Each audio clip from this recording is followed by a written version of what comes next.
일제군이 해내지 못한 일을 조선 청년 혼자 해냈다. 시청자 여러분, 혹시 누가 한 말인지 알고 계시는지요? 중국 국민당 지도자 장개석이 한 말인데요. 장개석에게 감동을 안기고 찬사를 받은 조선 청년은 누구일까요? 매헌 윤봉길입니다. 1932년 상해 홍보공원에서 상해 주둔 일본군 지도부를 척살한 상해 의거의 주인공이죠. 윤의사의 살신성인 의거가 이후 한국 독립운동사에 미친 막대한 영향은 널리 알려졌는데요. 투사에 앞서 시대를 고민하던 지식인이자 실천적 계몽운동가라는 사실은 덜 알려졌습니다. 사상가이자 의사 매헌 윤봉길의 삶을 김현균 기자가 조명합니다. 충남 예산군 덕산면에 있는 매헌 윤봉길의 생가. 비록 초가이지만 드넓은 공간을 차지하며 말끔히 단장됐습니다. 배움을 열망하는 농민들을 위한 교육의 전당이었던 윤희사의 생가. 이곳을 찾는 탐방객들도 농촌 계몽운동에 주목합니다. 대단하신 인물이라고 생각해요. 뭐 농촌 계몽운동도 그렇고 하여튼 유명하신 분이잖아요. 그런 분하고 이런 계신 유적지에 우리가 와서 볼 수 있다는 것도 뭐 좋은 거라고 생각하고. 윤봉길이 1927년에 농민교육을 위해 쓴 농민독본입니다. 농사기술을 가르쳐 단순히 농촌을 잘 살게 하자는 차원이 아닙니다. 나라의 주인이 농민이라는 점, 그 농민이 주인 대접을 못 받고 멸시와 천대받는 현실, 나아가 농민이 살아나야 조선이 살아날 수 있다는 사상을 담았습니다. 농민교육원 중에서 1고는 한글 교습. 그때는 한글을 몰랐거든요. 공부는 몰랐고. 또 2고는 계몽편이라 가지고 일반 상식. 또 3고는 농민의 살길, 앞길이라고 해가지고 농민의 농사 짓는 방법이라든지 농민들이 어떻게 해야 되고 또 농민을 단합해야 되고 농민들이 농사의 가치, 농민의 가치에 대해서 앞으로 우리 나갈 길에 대해서 체계를 담았습니다. 그래가지고 윤봉길이 농촌운동에 눈을 뜬 계기는 19살 되던 해 한 농촌 청년과의 만남입니다. 아버지의 묘를 가려달라며 주변의 묘표를 모두 뽑아온 청년. 그를 배우지 못한 농민과 농촌 현실을 절실히 깨닫습니다. 윤봉길은 일찍이 학교 교육을 거부했습니다. 식민지 노예교육의 현실을 깨닫고 학교를 자퇴한 겁니다. 민족의식과 독립정신이 분명했던 청년 윤봉길은 새로운 길에 눈을 뜹니다. 일제교육이 아닌 조선인 스스로의 교육, 소외된 농민을 위한 교육입니다. 1926년 고향인 예산군 덕산면에서 독서의 운동으로 농민계몽, 농촌 부흥운동에 나섭니다. 우수한 아들이 또 남을 가리키는 일을 한다니까 좋아하셨던 것 같아요. 그렇게 뭐 반대하고 이랬던 건 없었던 것 같고, 그리고 이제 마을 뭐 젊은이들 사이에서 그래도 이제 뭐랄까 리더 같은 그런 역할을 하니까 이제 좋아하셨죠. 뭐 그거는.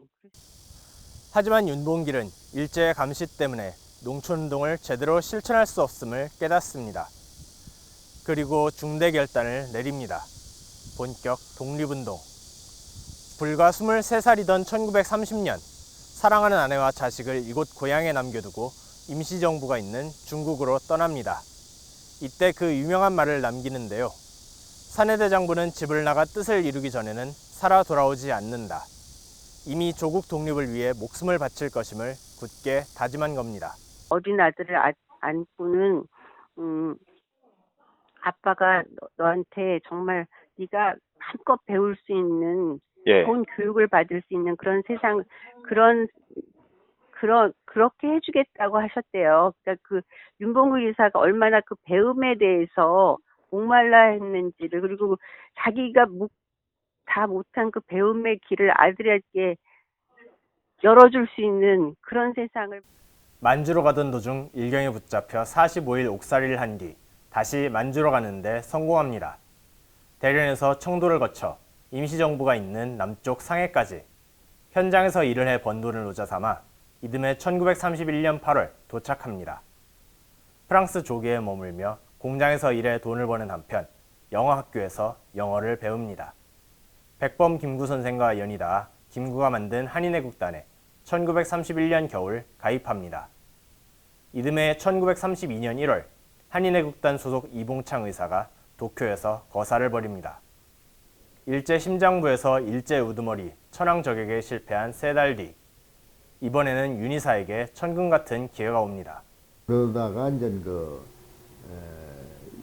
4월 20일경에 1930년 4월 20일경에 그 일본 신문을 본다. 거기에 보니까 4월 29일에 매년 일본 천황의 생일인데 생일 축하 경축식 하고, 그리고 일본군이 상해를 점령한 승전 기념식을 같이 할 때 거기다 그때 그 사람들 그 일본 수뇌부를 아마 다 작살내야 되겠다. 뒤에 보시는 것처럼 역사 현장 홍구공원은 오늘날 노신공원으로 이름을 바꿨습니다. 윤봉길의 호 매원을 딴 정자와 기념관까지 들어섰습니다. 중국인들도 그만큼 윤희사의 일거를 역사적인 사건으로 평가하는 겁니다. 당시 중국 국민당 지도자 장개석의 말에 이 부분이 잘 설명됩니다. 중국군 100만이 해내지 못한 일을 조선 청년 혼자 해냈다. 장개석은 이후 김구가 이끄는 한국 임시정부를 적극 후원합니다. 1943년 카이로 회담에서 장개석은 미국과 소련에 전후 조선의 독립을 제안합니다. 결국 한국 독립은 윤봉길의 살신성인 독립투쟁에 그 뿌리를 둡니다. 그러니까 이제 그 당시에는 윤봉길 의사 의거 전까지 독립운동 하던 분들이 아주 투철한 확신을 못 가졌어요. 이거 잘못은 개죽음 당하는 거 아니냐. 그러니까 이제 다들 뭐 그렇게 확고하게 독립운동에 대한 의무감이라든지 이런 걸 자신감을 가졌죠. 근데 윤봉길 의사님이 의거를 하면서 아주 그 자신감을 갖게 됐고, 그게 이제 독립운동이 아니에요. 큰 일대 전기를 이룹니다. 한국 현대사의 획을 가른 윤봉길이 일제 총사령에 순국한 지 87년이 지났습니다. 이곳 서울 양재동에는 윤봉길 기념관이 들어섰습니다. 농촌 계몽운동가, 독립운동가로 목숨을 바친 윤봉길의 숭고한 투쟁을 기립니다. 최근 불거진 일본의 경제 도발에 우리는 어떻게 대처해야 할까요? 25살 꽃같은 대한청년 윤봉길이 남긴 이 한마디를 떠올려 봅니다. 아직은 우리가 힘이 약하여 외세의 지배를 면치 못하고 있지만 세계 대세에 의하여 나라의 독립은 머지않아 꼭 실현되리라 믿어마지 않으며 대한남아로서 할 일을 하고 미련 없이 떠나가오. 아직도 친일파가 득세하는 우리 사회에 쓰린 회초리를 안깁니다. 단비뉴스 김현균입니다.